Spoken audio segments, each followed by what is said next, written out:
Oh, I yeah. just have Well, that is one. peculiar, Karen, to bring a date to your father's funeral. I know the poetry was good, but I really wouldn't have considered it date material. He's not a date, he's my fiance, and we're getting married on New Year's in Miami. And I would love it if you could make it. Well, I don't really see that happening, do you? That was a clip from August, Osage County. I'm delighted to say been joined by one of its stars, Juliette Lewis. Juliette, welcome to the programme. Happy New Year to you. Happy New Year to you. I love 2014. Already? Yes. Really? I think it's going to be a good one, a good year. And why do you think that? That's my prediction. Well, first of all, I must tell you, New Year's is my favorite holiday. I love everything about the rebirth, reimagining, reinvigoration, re-everything. And do you feel reinvigorated for 2014? Absolutely. Excellent. Because 2013 was pretty good for you, and August, Osage County, I have come to the conclusion, Juliette, that I'm describing this as a feel-good movie.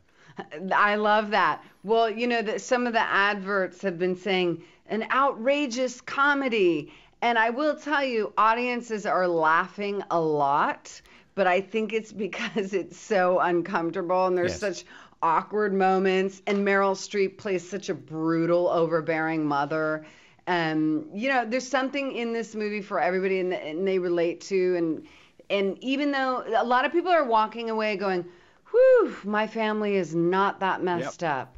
So that's why it's a feel-good movie, because, you know, people will have emerged from the festive period and they're thinking, well, whatever arguments we had, we're nothing like this family, so amen. There you go. You are correct. It's a feel-good movie. So the film is based on the Pulitzer and Tony Award-winning play by Tracy Letts. Just set the scene for us where we are, because this is Oklahoma. It's very hot. Just paint a picture for us, Juliette.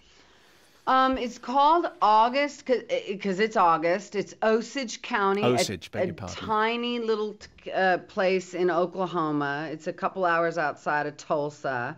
We'd filmed in the actual location. Oklahoma is this discovery for me. I'd never been there. I've shot in a lot of small towns, but Oklahoma is quite majestic and giant, beautiful landscape and plains with cows and there's a strong Native American culture there. It's quite mystical.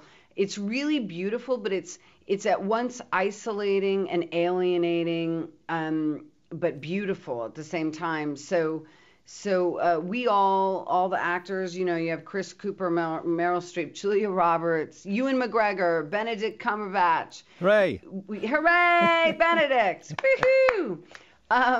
But we all lived in these weird little condos side by side, and we spent a lot of time together, and we had a rehearsal process that you don't normally get in film these days. Just explain what you mean by that. In film, you know, you usually get the part, you have 2 days to put some clothes together, maybe chat with your director and fellow actors, and then you're off to the races. That's literally the way it goes nowadays. But we got, you know, a little over a week to sit outside at the actual house that you see in the movie.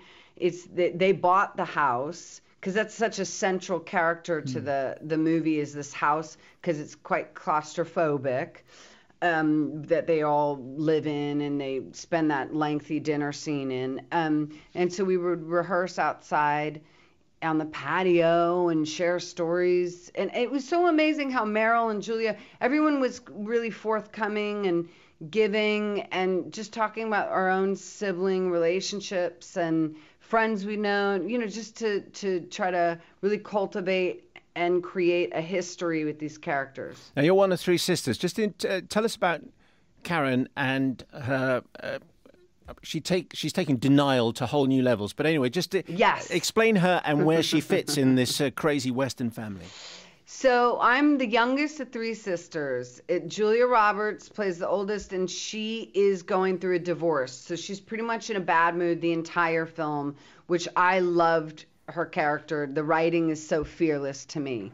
And Julia wanted to go the distance with her, not soften her in any way, visually or internally. Julianne Nicholson, this other incredible actress, plays Ivy, the middle stoic sister who takes care of her mom and is trying to leave. I'm Karen, the youngest, who we learn through my 3-page monologue that's in the beginning when she comes onto the screen, that she left home early. She's gotten into trouble here and there, but she's the most positive, and she's sort of the ray of light.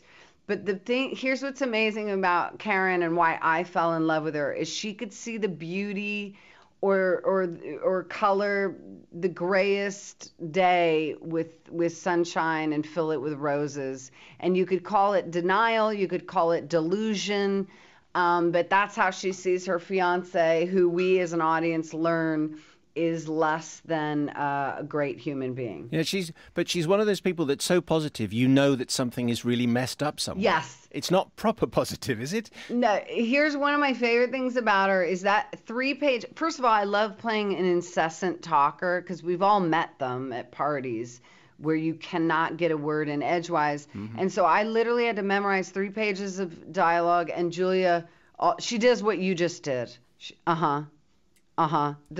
just does that. Sorry. No, I'm saying because I'm incessantly talking because I'm promoting a movie, but you're asking me to talk, so yes. It's okay. But partly in her 3-page monologue is she's saying how great everything is. Like, but it's good now. It's really fantastic. And I think we all know not to trust the person who's telling you how great it is, because you immediately go, really? Well, how great wasn't it? Harvey Weinstein was on the show a couple of weeks back. Was he? Yeah. What was he like as a guest? Well, he was terrific. He was fantastic, and he obviously has an awful lot of stories to tell. Oh. But he said about this movie that it was one of the best things he had ever read. Yeah. Is that, and obviously the play was described as one of the best plays ever on Broadway. It must have been the quality of the writing that made you think, yes, please, I'm in this movie. Yeah, I mean, on a serious note, you don't see this type of writing that's so special very often, and where the characters are so rich and nobody's ignored. You know, a lot of times when you have an ensemble piece, you see that the leads are focused on, and then these guys are just background characters. It's a proper ensemble movie, and it's the themes are something we can all relate to, whether it's the sibling connection or a family coming together through a time of crisis or pill addiction. I like that that's talked about because it's not looked at often these days, you know, and alcoholism from both parents, and that these kids are really the seeds of those dysfunction. That dysfunction. There's also the generations. There's Abigail Breslin plays the youngest, and the opportunities that generation has, and then where we are, our parents' generation, where they came through the Depression. It's really interesting, the layers, and it was semi-autobiographical from what Tracy says. And to me, he's our Tennessee Williams or Sam Shepard. Can you just say, Juliette, why is this family so damaged? Why are the sisters so estranged? I think Meryl says it. Her character Violet says it best outside on the porch swing when she tells the story of the boot or some story of her mother. I mean, it comes from having vicious parenting and alcoholism and drug abuse. I mean, that's what it does to people. But I think they're all generations of trauma and that kind of dysfunction. So people can stop it. They can stop it from passing it down, but this particular family doesn't. They all handle it in different ways. I think Ivy is a really beautiful kind of stoic character. And then my character, she gets into a world of trouble, but boy, would she be fun at a party. For a limited period of time. Yeah, and then she'd be crying in your lap. Is it time for you to go on tour again, Juliette? When you do a big movie like this, it's a huge success and everyone's talking about it and lots of attention coming your way? Do you want to go and make some more music and go out on tour and stuff? Because you spend a lot of time concentrating on it. What do you think I do? I go run for the hills and play rock and roll. That's what I do. Yeah, it's been a few years since my last record, and I miss it like crazy. And I'm writing now. I'm working with a band called Cage the Elephant. They've been out. They're about to go on tour with Foles in February out here.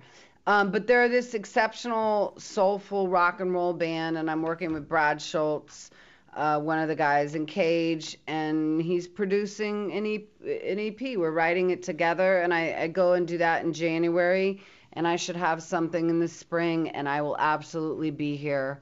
It's dirty, mean, sexy rock and roll, all the things it should be. Juliette, it's fantastic having you on the show. We appreciate your time. Thank you very much indeed. Thank you for having me.